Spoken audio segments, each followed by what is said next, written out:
রাহুল অরুণোদয় Banerjee social media খুললেই যাকে নিয়ে এখন বেশি বেশি করে নানা রকম কথা শুনতে পাওয়া যাচ্ছে। তো প্রথমে হয়তো সবাই ভেবেছিল না যেটা হচ্ছে by accident he was dead, but যত দিন যাচ্ছে অনেকের অনেক রকম সন্দেহ হচ্ছে। সেগুলো সোশ্যাল মিডিয়ার মাধ্যমেই বিভিন্ন অভিনেতা অভিনেত্রীরা প্রকাশও করছেন যে এটা হচ্ছে পরিকল্পিতভাবে করা হয়েছে। তো আমি আজকে সোশ্যাল মিডিয়ার মাধ্যমে কিছু কথা শুনলাম, দেখলাম সোশ্যাল মিডিয়াতে। তো সেগুলো আজকে তোমাদের সাথে শেয়ার করব। তো তার আগে ইন্ট্রোটা দিয়ে দিই। Hello everyone, welcome to my channel. আমি রিয়াঙ্কা নিয়ে চলে এসেছি আরেকটি নতুন ভিডিও নিয়ে। তো জানা যাচ্ছে যে যেহেতু ঘটনাটা শুটিং চলাকালীন হয়েছে, তো সেহেতু ক্যামেরা চালু ছিল, সব রেকর্ড হয়েছে, আউটডোর শুটিং চলছিল। ভিডিওতে দেখা যায় যে শুটিংয়ের ফাঁকে একটু বেশি জলের কাছাকাছি চলে গিয়েছিলেন নায়ক রাহুল ও তার নায়িকা শ্বেতা মিশ্র। সেই সময় হঠাৎ টাল সামলাতে না পেরে পড়ে যান শ্বেতা। তাকে বাঁচাতে গিয়ে জলে ডুবতে থাকেন রাহুলও। পরিস্থিতি গুরুতর বুঝতে পেরে তখনই জলে ঝাঁপ দেন শুটিং ক্রুরা। প্রথমে শ্বেতা, তারপরে রাহুলকে উদ্ধার করা হয়। শ্বেতার সামনে নিলেও গুরুতর অসুস্থ হয়ে পড়েন রাহুল। তাকে হাসপাতালে নিয়ে যেতে হয়, কিন্তু সেখানে গিয়ে চিকিৎসকেরা বলেন ততক্ষণে সব শেষ।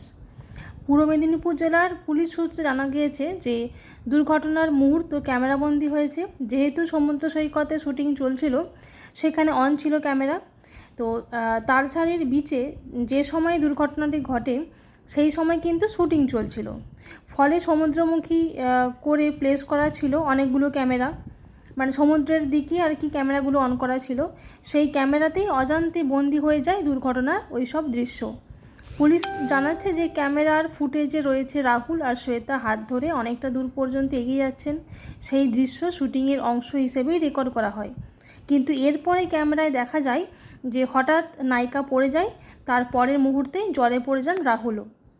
ক্যামেরার ফুটেজ বলছে যে এরপরে রাহুল আর শ্বেতাকে বাঁচাতে জলে ঝাঁপিয়ে পড়েন অনেকেই। ক্যামেরার ডান দিক থেকে একজন ছুটে গিয়ে প্রথমে উদ্ধার করেন শ্বেতাকে। তাকে উদ্ধার করেই একটি বোটে তোলা হয়, কিন্তু সঙ্গে সঙ্গে রাহুলের খোঁজ পাওয়া যায়নি। বেশ কিছুটা সময় খোঁজার পরে তারপরে তাকে উদ্ধার করা হয়।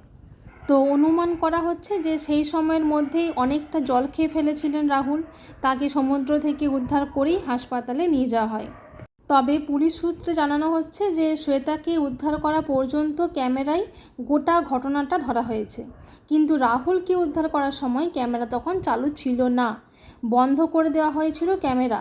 তো জানা যাচ্ছে যে সাঁতার জানতেন না কেউই, রাহুল বা শ্বেতা কেউই সাঁতার জানতেন না। তবে জানা যাচ্ছে যে শুটিংয়ে নিরাপত্তার জন্য রাখা হয়েছিল নুলিয়া, তিনি জলে ঝাঁপিয়ে পড়ে উদ্ধার করেন।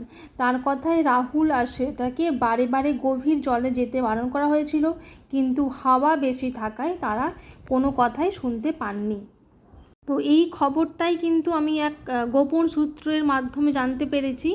তো এর বাইরে আরও হয়তো কিছু থাকতে পারে। অনেক অভিনেতা অভিনেত্রীরা মন্তব্য প্রকাশ করছেন যে এটা পরিকল্পনা মাফিকও হতে পারে। তো সেটা জানতে গেলে তো আরও অনেকটা সময় লাগবে, সেটা তো সময় সাপেক্ষ ব্যাপার। তো দেখা যাক কি হয় না হয়। তো যদি এটা পরিকল্পনা মাফিক হয়ে থাকে তাহলে তো অবশ্যই চাইবো যে যদি কেউ অপরাধী হয়ে থাকে তাহলে তাতে কঠোর শাস্তি হোক। আর রাহুল অরুণোদয় বন্দ্যোপাধ্যায়ের আত্মার শান্তি কামনা করি।